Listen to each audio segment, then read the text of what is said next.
malgré les épreuves qu'on peut traverser, malgré les maladies, malgré la souffrance, malgré la mort, Dieu nous aime. Amen.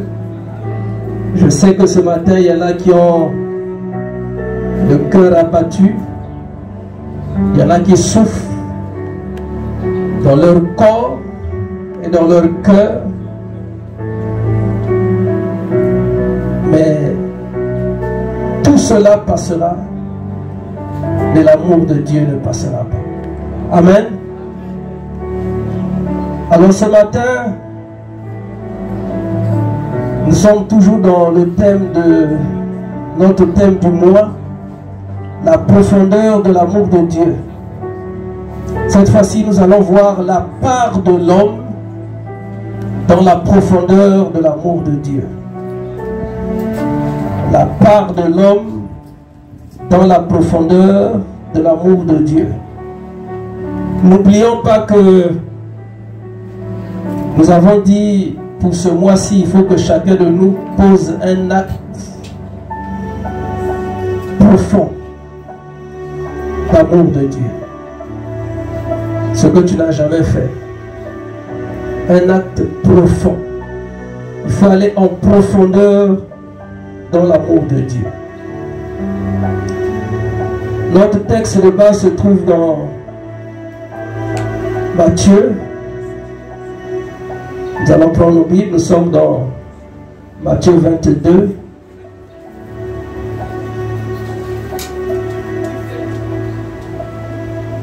À partir du verset 34 jusqu'au verset 40. La part de l'homme dans la profondeur de l'amour de Dieu.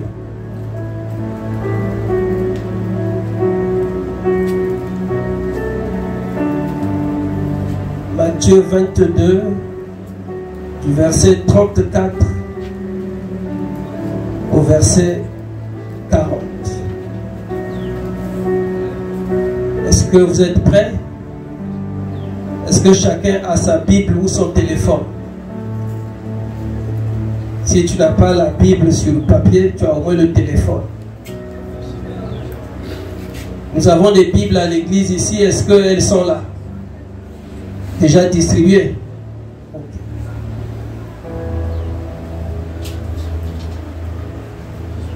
Je vais lire au nom du Seigneur. Les pharisiens, ayant appris qu'il avait réduit au silence les Sadducéens, se rassemblèrent. Et l'un d'eux, docteur de la loi, lui posa cette question pour l'éprouver.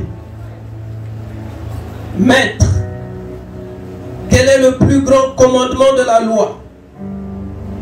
Jésus lui répondit, tu aimeras le Seigneur ton Dieu de tout ton cœur, de toute ton âme et de toute ta pensée. C'est le premier et le plus grand commandement. Et voici le second, qui lui est semblable. Tu aimeras ton prochain comme toi-même. De ces deux commandements dépendent toute la loi et les prophètes. Amen. La part de l'homme dans la profondeur de l'amour de Dieu. La Bible nous présente trois catégories de personnes. Vous pouvez être appelés des interprètes, des éducateurs, des docteurs de la loi. La Bible nous parle des scribes, ceux-là qui étaient spécialisés dans l'interprétation de la loi. La Bible nous parle aussi de deux autres catégories de juifs, les Sadducéens et les pharisiens. C'était tous des juifs, des érudits, mais il y en a qui étaient plongés dans la politique et dans la religion. Mais ils avaient des divergences entre eux. Alors la Bible dit que quand les Parisiens avaient appris que Jésus avait réduit au silence les Sadducéens, ils se sont dit non. Comment? Comment un petit comme ça peut-il enseigner à des grands érudits, des gens qui connaissent la loi, ce que c'est que la loi? C'est pas possible. Ils ont dit non, non, non, non. Et la Bible dit que l'un d'eux, docteur de la loi, va donc poser cette question à Jésus comme pour l'éprouver. C'est pour ça que nous avons dit que nous allons voir au travers de ce texte la part de l'homme dans la profondeur de l'amour de Dieu. Nous allons voir ça à deux niveaux. Le premier niveau, okay, c'est l'amour de l'homme pour le Seigneur, c'est-à-dire pour Dieu. Le deuxième niveau, c'est l'amour de l'homme pour son prochain. C'est pas pareil. Amen. Mais pour les deux, il s'agit de l'amour de Dieu ou de la profondeur de l'amour de Dieu. C'est quoi l'amour dont on parle ici? Et c'est même l'une des définitions d'agapé dans l'ancien grec. Amen. Après, il y a eu le repas fraternel. Mais tout ça, c'est l'amour divin. Donc, quand on parle de l'agapé, on parle avant tout de l'amour divin. C'est pour ça que lorsque des frères et des sœurs se retrouvent pour communier, pour manger ensemble, ça veut dire que c'est l'amour de Dieu qui les invite, qui les commande, qui les pousse à faire ainsi. Donc le premier niveau que nous allons voir de la profondeur de l'amour de Dieu, dans ce que l'homme peut faire, c'est que l'homme doit aimer le Seigneur. Et c'est le premier commandement. Et c'est Jésus qui apprend ça à des érudits, à des docteurs de la loi. Ceux-là qui connaissaient la loi. Ils avaient la maîtrise parfaite de la loi. Mais Jésus est venu avec la révélation de la loi. Alors, lorsque l'un des docteurs lui pose la question de savoir, maître, quel est le plus grand commandement de la loi, Jésus lui répondit, et c'est le premier niveau de la profondeur de l'amour de Dieu dans la part de l'homme. Tu aimeras le Seigneur, ton Dieu. L'amour de l'homme pour le Seigneur se situe aussi à 3 niveaux. Est-ce que quelqu'un me comprend? Quand quelqu'un dit j'aime le Seigneur, il faut voir les 3 niveaux. Et c'est ce que Jésus était en train d'apprendre à ces docteurs de la loi. Il dit, tu aimeras le Seigneur de tout ton cœur. Pas de ton cœur, de tout ton cœur. Donc, toutes les parties de ton cœur doivent aimer le Seigneur qui est ton Dieu.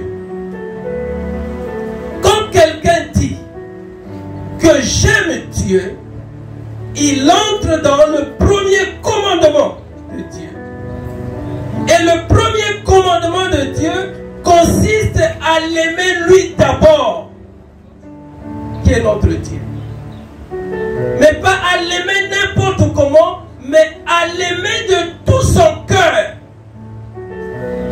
Vous savez, quand je dis à quelqu'un, non, tu es mon cœur, ça veut dire beaucoup de choses. Amen. Amen. Non, c'est mon cœur. Le cœur qui peut être visible.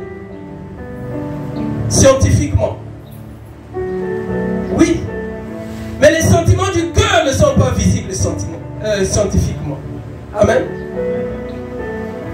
Et c'est ce que Jésus apprend aux différents docteurs qui sont là. Il dit le premier commandement, c'est que tu aimeras le Seigneur ton Dieu. De tout ton cœur. Sans laisser une partie. Tout ton cœur doit aimer le Seigneur. Quand on aime quelqu'un de tout son cœur, ça veut tout dire. Amen.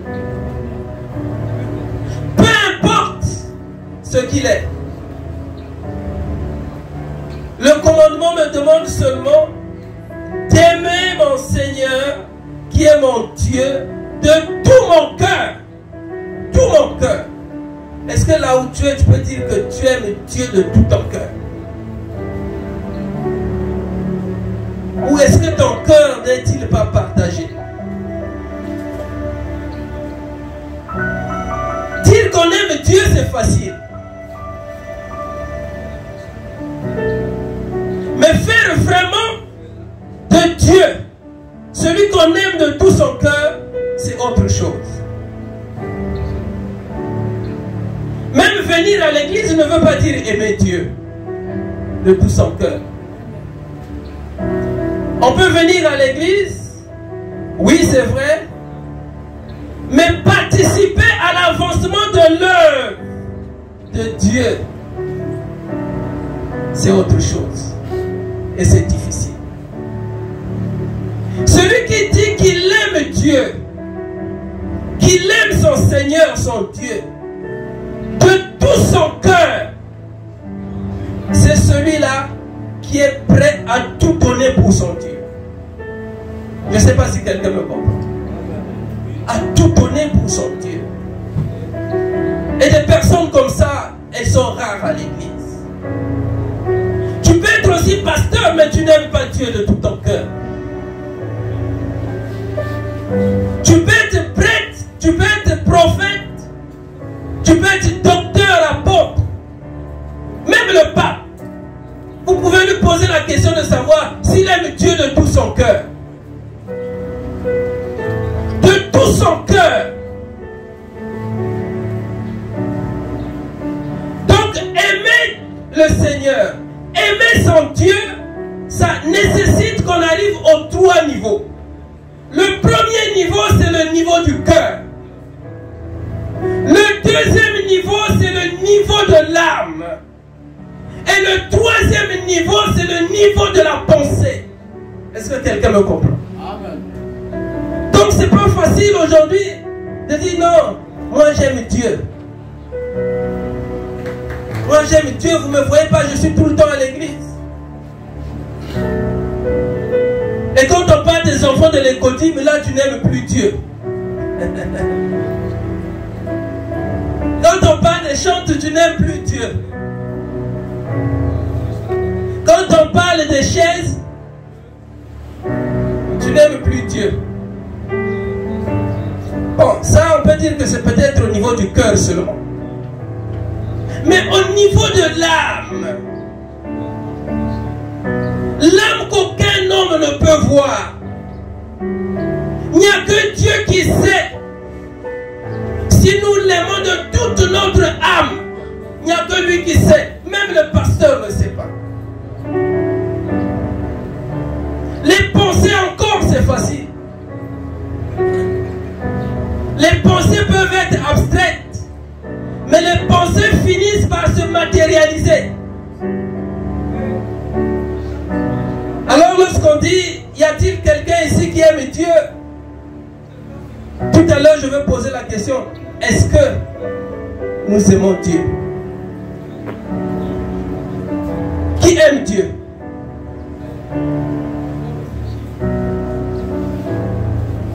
Que Dieu vous bénisse. Peut-être faudrait-il que chacun se dise, Seigneur, je veux t'aimer davantage. t'aimer comme je ne t'ai jamais aimé.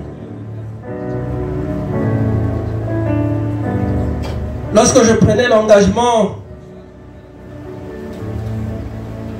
de venir au ministère, je disais à mon pasteur,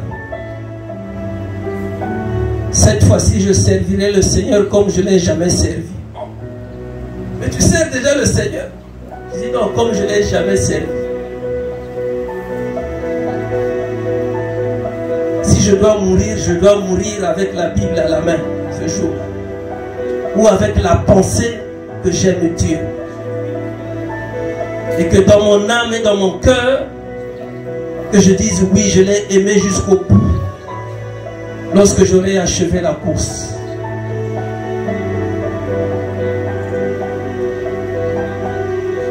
Parce que je sais que c'est une question qui est difficile. Aimer Dieu de tout son cœur, de toute son âme et de toutes ses pensées, c'est pas donné à n'importe qui. C'est beaucoup de sacrifices qu'on fait. Même dans ta famille, on peut te critiquer. Même à l'église, les gens peuvent dire, mais celui-là, qu'est-ce qu'il veut nous montrer? Parce que souvent c'est ça. On dit, oh, mais lui, qu'est-ce qu'il veut montrer aux gens? Mais non, parce qu'il aime Dieu. Il le fait parce qu'il aime Dieu. Et c'est important pour nous de comprendre que pendant ce mois-ci, nous devons vraiment aimer Dieu de tout notre cœur. Il faut que dans notre cœur, on sente qu'il y a l'amour de Dieu. L'amour de Dieu, ce n'est pas un amour qui va être forcé, mais c'est un amour volontaire, c'est un amour conscient. C'est la parole de Dieu qui nous donne de l'aimer. Ce n'est pas un pasteur qui va vous demander d'aimer Dieu. Non. Nous devons l'aimer parce que lui, il nous a aimés avant la fondation du monde. Nous devons l'aimer parce que lui, il a donné ce qu'il avait de plus cher pour notre salut. Ça, c'est le premier niveau de la part de l'homme dans la profondeur de l'amour de Dieu. Tu peux te déclarer serviteur de Dieu, enfant de Dieu. Si tu n'aimes pas le Seigneur ton Dieu, de tout ton cœur, de toute ton âme et de toutes tes pensées, ça veut dire que tu ne l'aimes pas. Tu fais semblant. Amen. Parce que c'est beaucoup de sacrifices. Beaucoup de sacrifices. Parfois on accepte l'humiliation. Un homme peut t'humilier parce que tu sers Dieu.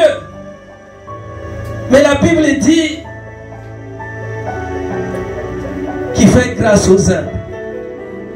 Amen. Les gens qui sont humbles, qui acceptent de s'humilier, qui acceptent de se rabaisser, c'est ceux-là que Dieu élève. Mais les orgueilleux, ils n'élèvent pas. Dieu n'élève jamais un orgueilleux. C'est pas possible. Jamais. Donc aimer Dieu, c'est aimer aussi la maison de Dieu. C'est se préoccuper de tout ce qui se passe dans la maison de Dieu. C'est ça, aimer Dieu. C'est avoir ces pensées-là tout le temps. Qu'est-ce que je dois faire pour la maison de Dieu? Qu'est-ce que je dois faire pour l'église? Ici encore, vous n'avez pas un pasteur qui vous demande de l'argent.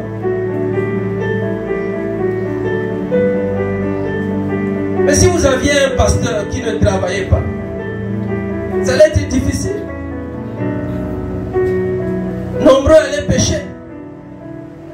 Dit, oh, il y a un aussi tout le temps, vous pouvez ça en Carambo, vous pouvez ça en Carambo. Et les pasteurs qui ne travaillent pas, quand c'est comme ça, c'est difficile. Mais lui, c'est son travail, non? Pourquoi il n'est pas venu aujourd'hui? Pourquoi il n'est pas là? Il y a de quoi même l'injurier, le critiquer. Aimer Dieu, c'est aimer le service de Dieu. Amen. de Dieu, mais être au service du Seigneur. Faire son service. C'est ça, aimer Dieu. Il y a des fois où je me pose des questions, je me dis, Seigneur, est-ce que vraiment nous t'aimons? Ou nous venons seulement par intérêt? Parce que nous sommes malades, parce que nous cherchons les enfants, parce que nous cherchons un mari, nous voulons voyager, nous cherchons un travail. Alors ceux qui ont déjà ça, parce qu'il est plus facile de dire que j'aime Dieu, je cherche Dieu lorsqu'on est dans le besoin.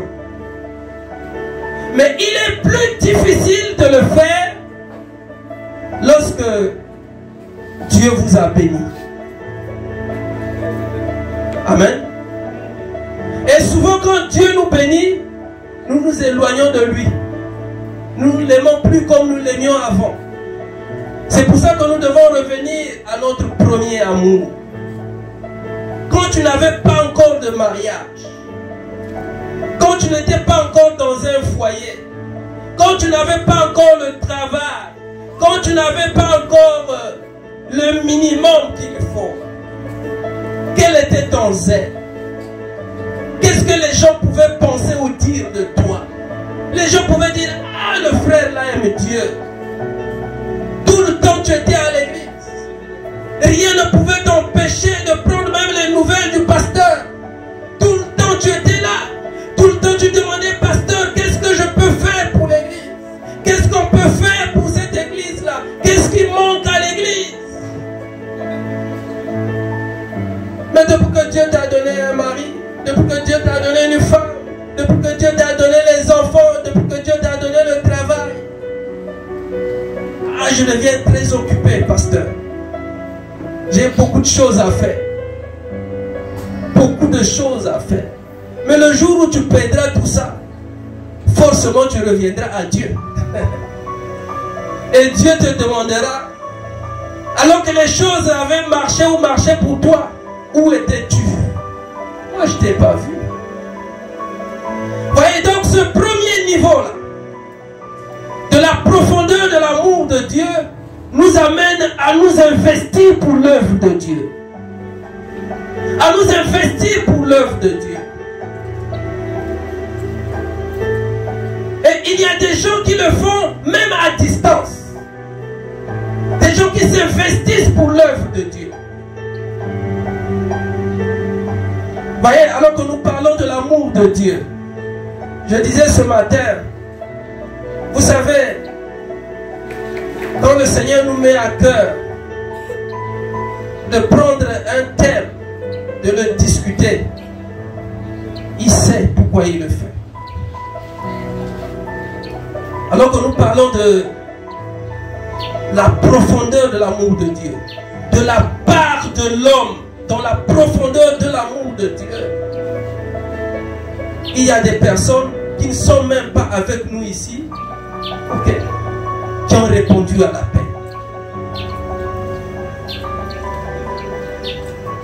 Est-ce que c'est pas merveilleux? Il n'y a que Dieu pour faire de telles choses. Il n'y a que Dieu pour faire de telles choses. Alors que nous crions ici, nous disons, mais l'église veut organiser un repas. Un agapé ou une agapé, dites ça comme vous voulez, un repas fraternel. Parfois, un jour à 2 jours, on se dit, mais qu'allons-nous faire? Gloire soit rendue au Seigneur, il y a toujours des frères et des sœurs qui interviennent.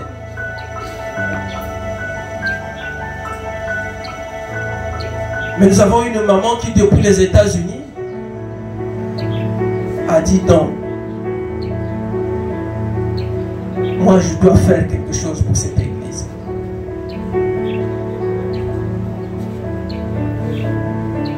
Et nous voulions que cette vidéo, ce reportage, puisse arriver jusque là où elle est.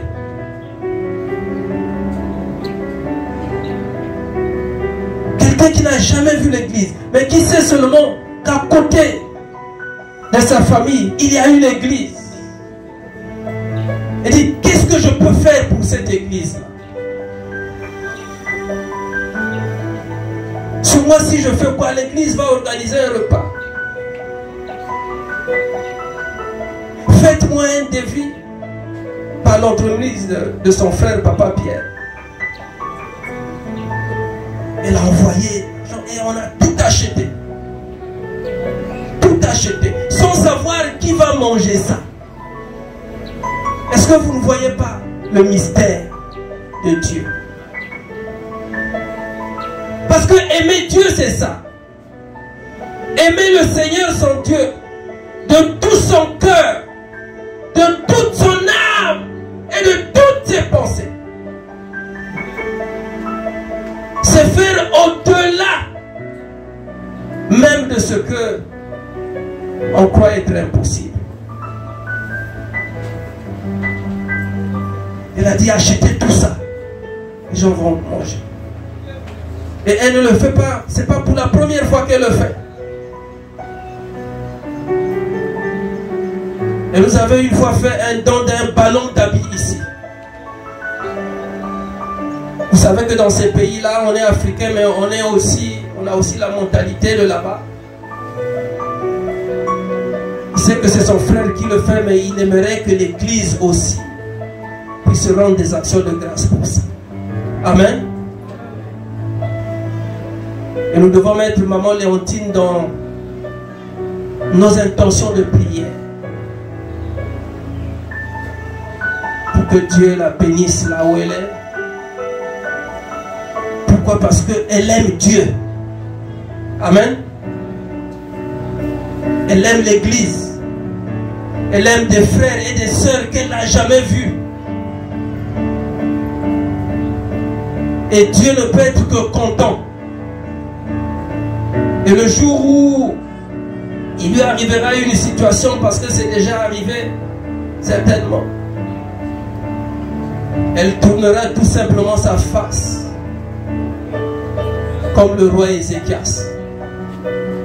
L'Église aussi tournera sa face vers Dieu pour dire, Seigneur, souviens-toi de Maman Léontine. Voilà le cœur qui est. Ici aussi, nous avons des frères et des sœurs qui aiment Dieu,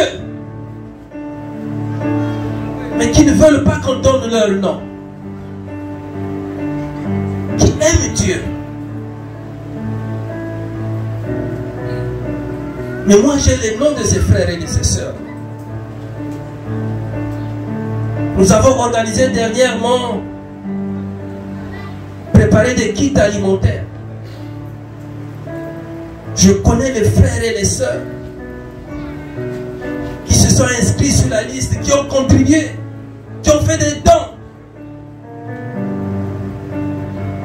C'est ça, aimer Dieu de tout son cœur. Son cœur doit brûler pour Dieu. Son cœur doit brûler pour Dieu. Son âme doit arriver à un niveau où il n'y a que Dieu. Même dans ses pensées.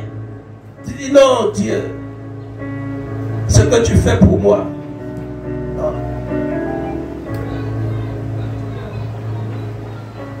Avec l'argent, je ne peux pas te dire merci, c'est insuffisant. Vous voyez, dans les églises où on aime Dieu, le pasteur ne souffre même pas pour faire un appel.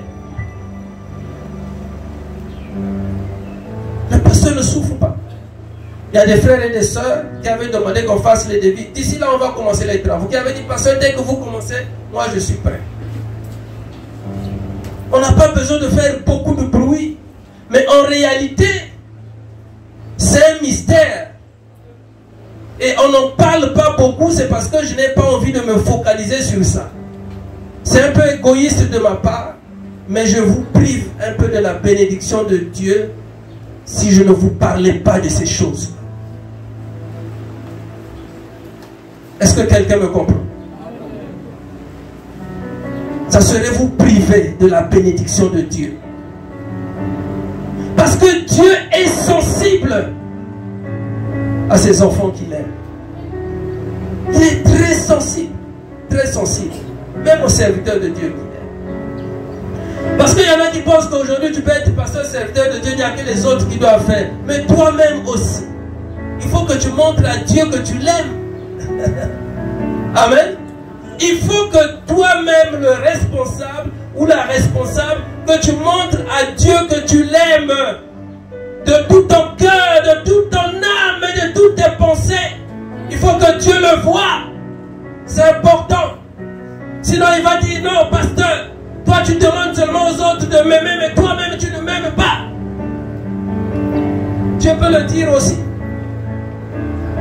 Surtout pour nous qui passons devant, nous devons faire très attention. Nous qui nous mettons devant. Si nous disons que nous aimons Dieu, alors qu'en vérité nous ne l'aimons pas, c'est grave. Je suis en train d'insister sur ça pour que désormais les appels pour Dieu, pour l'œuvre de Dieu, ne soient plus quelque chose de difficile à faire. Les enfants de Dieu qui ont grandi spirituellement, c'est ceux-là qui ne raisonnent pas.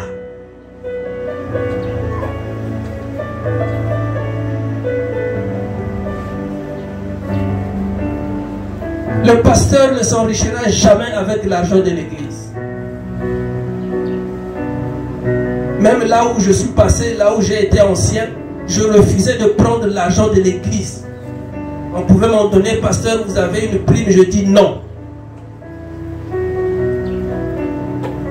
Non pas que je ne sois pas quelqu'un qui aime l'argent, mais je me dis que moi-même aussi je cherche les bénédictions de Dieu. Amen. Mais il y a un secret. Chacun de nous a un secret, il ne peut pas le dire. Amen. Il faut tout simplement aimer Dieu. Je ne peux pas te dire que moi je fais ceci pour aimer Dieu.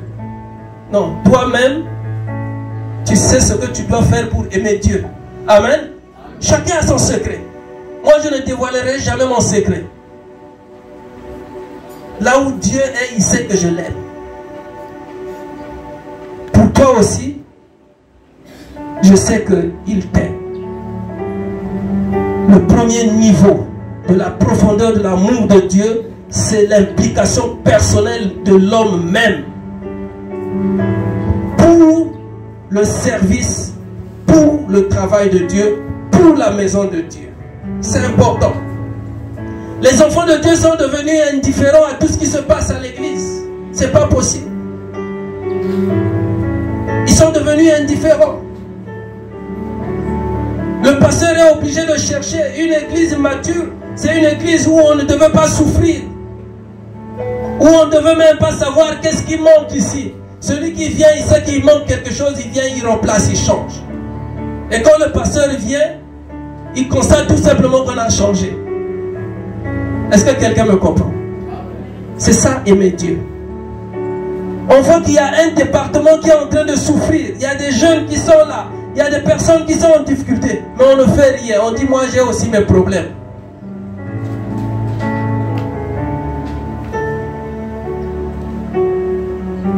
Aimer Dieu. Alors tu aimeras le Seigneur, ton Dieu, de tout ton cœur, de toute ton âme et de toute ta pensée. C'est le premier et le plus grand commandement. Le premier et le plus grand commandement. Et c'est cela que Jésus est venu révéler aux scribes, aux sadducéens et aux pharisiens. C'est-à-dire qu'ils étaient là, ils se disaient, ah, oh, c'était comme ça. Ils lisaient la loi, ils étaient plongés dans la loi, la Torah, comme on dit, la loi de Moïse, ils la maîtrisaient, mais ils n'avaient pas la révélation de la parole de Dieu. C'est ça la révélation de la profondeur de ce qui est caché. Si nous ne comprenons pas ça, nous viendrons à l'église, nous verrons seulement qu'il y a des frères qui évoluent, il y a des sœurs qui évoluent, mais nous nous stagnons, nous restons là. Mais c'est parce que nous ne comprenons pas ça. Nous ne comprenons pas ça.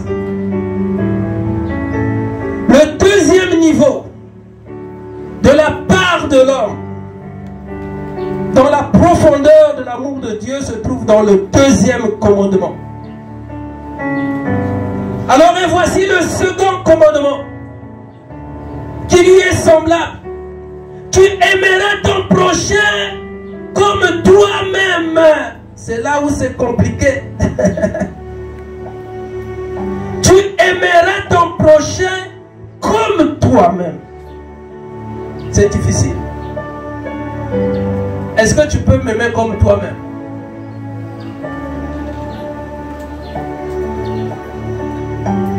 Comme toi-même, ça veut dire que tu prends soin de toi-même. Toi-même, tu ne veux jamais être affamé. Toi-même, tu ne veux jamais être assoiffé.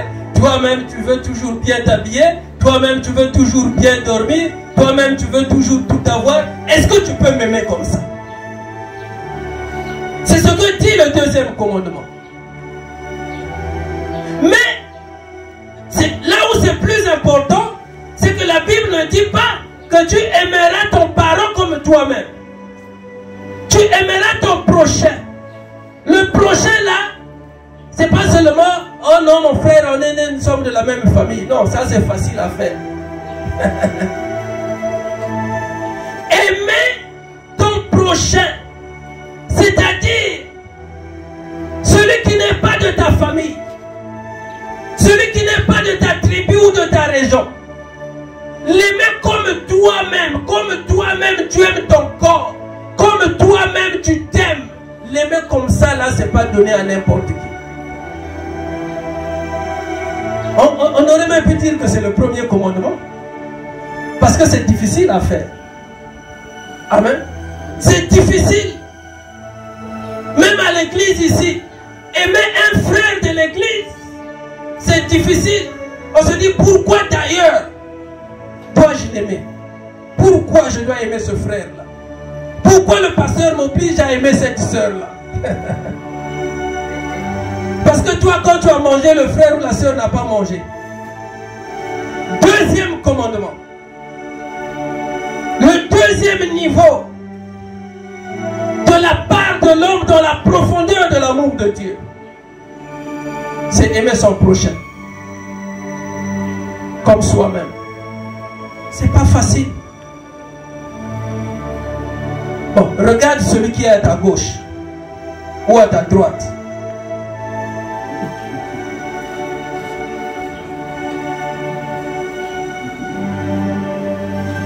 Demande-lui, est-ce que tu m'aimes comme toi-même?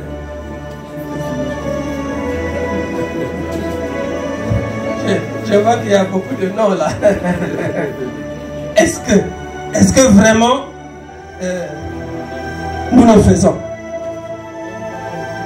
Aimer son prochain comme on devrait s'aimer soi-même, c'est regarder le bien dans la vie de l'autre. Amen. Sans chercher à savoir ce qu'il est, qu'il te donne ou qu'il ne te donne pas. Mais toi, comment peux-tu l'aimer? Même si le pasteur ne te donne pas, est-ce que tu peux l'aimer comme toi-même? C'est ça le problème. Aimer son prochain. Mais la Bible dit que ce commandement-là est semblable au premier. Pourquoi c'est semblable? Parce que c'est l'amour de Dieu. Parce que dans Galates 5, 22, c'est le premier fruit de l'esprit, l'amour. C'est pas n'importe quel amour, c'est l'amour de Dieu qui nous est communiqué par l'Esprit de Dieu. Donc dans l'arbre de l'esprit qui produit les fruits, le premier fruit c'est l'amour. Est-ce que quelqu'un me comprend? C'est le premier fruit, l'amour. Celui qui dit qu'il a l'amour, ça veut dire qu'il aime son Seigneur, son Dieu, et il aime aussi son prochain. Les deux niveaux de la part de l'homme dans la profondeur de l'amour de Dieu. Est-ce que quelqu'un me comprend? Amen. Les deux niveaux. Souvent, c'est des choses qui sont faciles à faire, faciles à dire, mais difficiles à faire. Et souvent, les serviteurs de Dieu sont confrontés à ces choses. Peut-être que toi, tu ne souffres pas, mais les serviteurs de Dieu souffrent. Parfois, le pasteur ne sait pas ce qui se passe dans ta vie. Mais comme il n'a pas fait, il doit répondre à tout. Et Dieu peut lui imputer aussi le tort de ne pas aimer un frère ou de ne pas aimer une sœur qui était dans le besoin, même sans que la sœur ou le frère soit venu vers lui pour lui dire: pasteur, j'ai besoin de l'amour parce que ça me manque. Les gens ne m'aiment pas. Dans ma famille, on ne m'aime pas. Dans le quartier, on ne m'aime pas. Je suis abandonné à moi-même. Je ne sais pas quoi faire. Même à l'église, on m'a abandonné. Même à l'église, on m'a abandonné. Quelqu'un ici n'a-t-il jamais dit: vraiment, dis-le, ne vois-tu pas comment je suis en train de souffrir? Donc ici, on n'aime pas. Quelqu'un n'a jamais pensé comme ça à l'église? Peut-être. Mais si chacun de nous, là où il est, il pouvait un seul instant aimer d'abord le Seigneur qui est son Dieu, de tout son cœur, de toute son âme et de toute sa pensée, et ensuite aimer son prochain comme soi-même. Quand il le fait, bien aimé dans le Seigneur, dans cette église, personne ne dira qu'il est à la recherche de l'amour. Personne. Amen. Personne ne le dira. Personne. Peut-être qu'on aime Dieu. Oui, mais là où nous sommes ce matin, tu es là en train de dire: pasteur, on ne m'aime pas. Je sens que dans la vie, ou c'est Dieu qui ne m'aime pas, ou c'est les hommes qui ne m'aiment pas. Parce que je souffre trop. Je souffre trop. Quand quelqu'un souffre, et qu'en face de lui, qu'il n'ait aucun secours, ça veut dire qu'il n'y a pas l'amour. Je ne sais pas si quelqu'un me comprend. Y a-t-il quelqu'un qui est en train de souffrir? Sans savoir pourquoi tu souffres, est-ce que tu peux lever ta main là où tu es? Peu importe la raison pour laquelle tu souffres, lève seulement ta main là où tu es. Merci Seigneur. Merci Seigneur. Vous allez rencontrer l'amour de Dieu. Vous qui avez levé vos mains, vous allez rencontrer l'amour de Dieu. Cette année, vous allez rencontrer l'amour de Dieu. Je sais pourquoi je le dis. Je connais. J'ai vécu ces choses. J'ai vu des gens être abandonnés, négligés, rejetés. Mais Dieu les a recueillis un jour. J'ai vu des gens patauger dans la boue. Mais Dieu les a un jour sortis de là. Les a nettoyés, les a lavés. Aujourd'hui, ils sont assis avec les grands de ce monde. J'ai vu ces choses-là. Et je sais pourquoi j'en parle. Donc pour aimer son prochain, il ne faut pas seulement voir ce qu'il donne ou ce qu'il ne donne pas. Non, ce n'est pas ça le problème. Il faut que la personne se dise, malgré ce que je lui fais, en bien ou en mal, peut-être en mal, mais il m'aime quand même, ça veut dire qu'il y a quelque chose. C'est fort quand tu as injurié quelqu'un, quand tu as dénigré quelqu'un, et que cette personne-là te fasse du bien. Tu vas un jour te lever et lui demander pardon. Parce que c'est ça l'amour de Dieu. Et l'amour de Dieu ne périt jamais. 1 Corinthiens 13:8. Tu peux avoir des petits problèmes.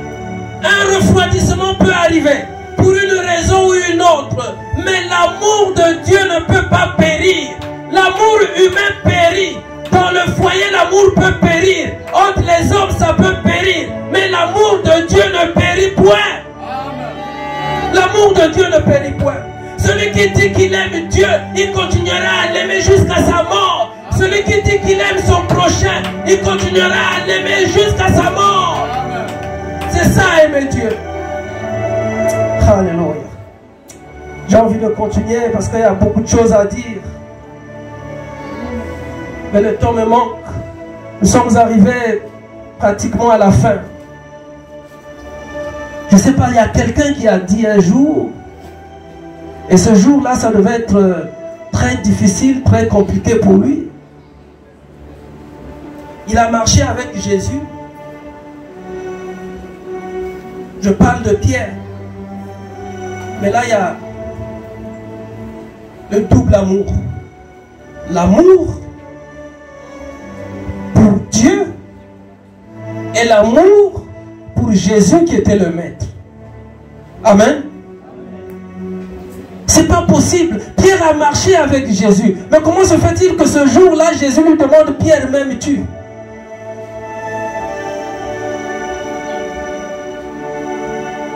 Si tu poses la question là à ta femme, Papa Marius, si tu poses cette question, tu vas leur dire, oh, mais pourquoi tu me demandes ça? C'est ça, non? Oh. Donc, depuis que nous sommes ensemble là, tu n'as jamais su que je t'aime et que je t'aimais. Hein, Papa Dimitri? Ceux qui sont mariés là, nous là, le jour où je vais demander à maman, maman, est-ce que tu m'aimes? Oh. Elle dit, mais papa, tu as ramassé ça où? Frère Régis, c'est des questions à ne pas poser, c'est compliqué. Mais Jésus a posé la question à Pierre. Oh! La Bible ne donne pas tous les détails. Mais Pierre pouvait regarder Jésus et dire, oh, mais je suis avec toi. Tout ce que tu me demandes, je fais. Non, dis-moi si tu m'aimes, Pierre. C'est la même question que je te pose. M'aimes-tu? Est-ce que tu aimes le pasteur?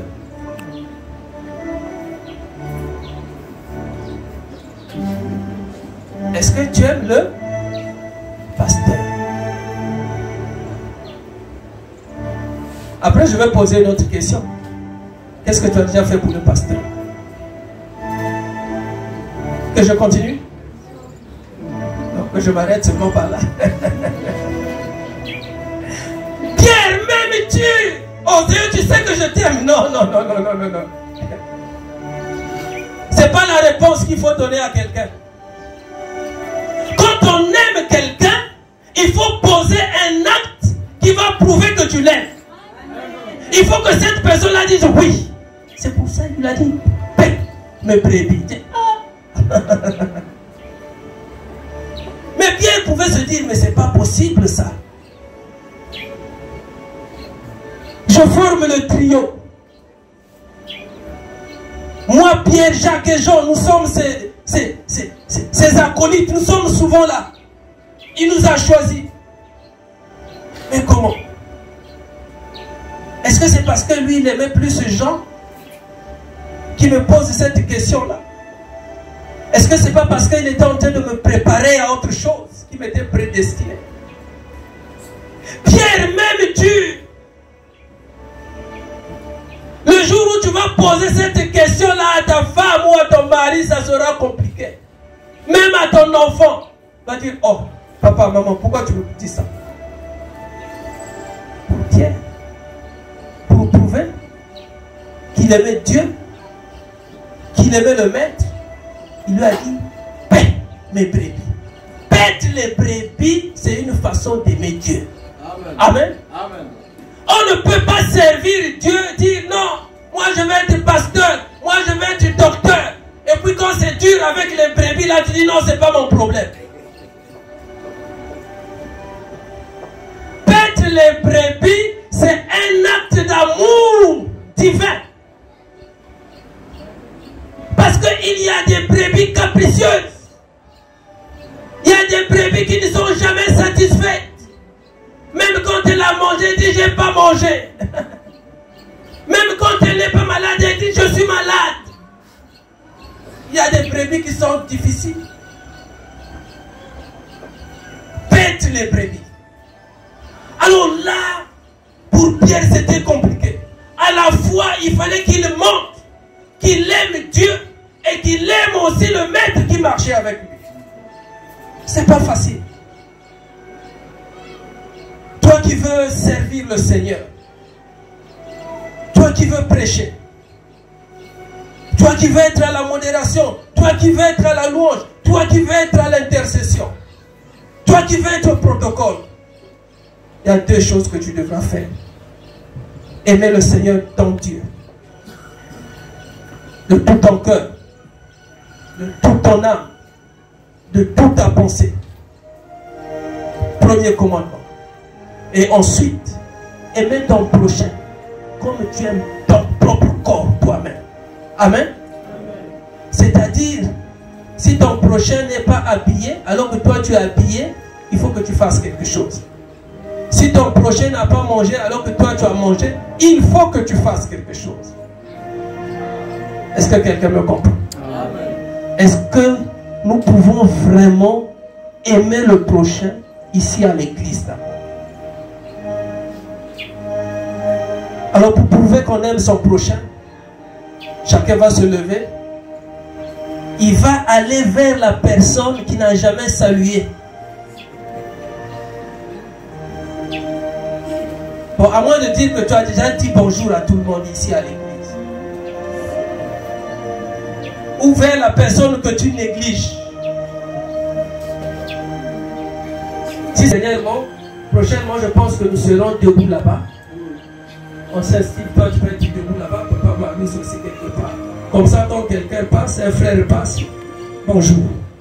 Parce qu'il n'y a qu'une seule sortie, il n'y a qu'une seule issue. Toi, quand on a fini le culte, Dieu part.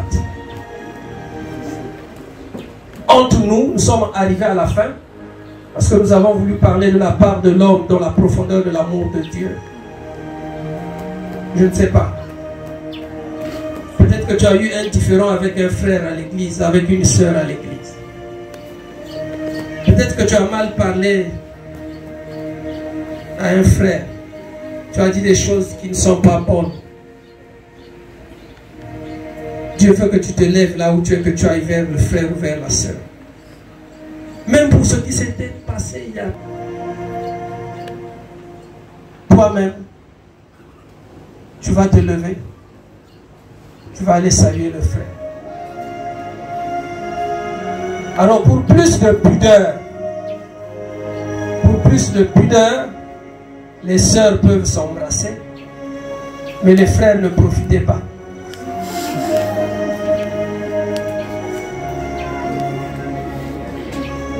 Parce que ça peut être aussi une maman, ça peut être une fiancée.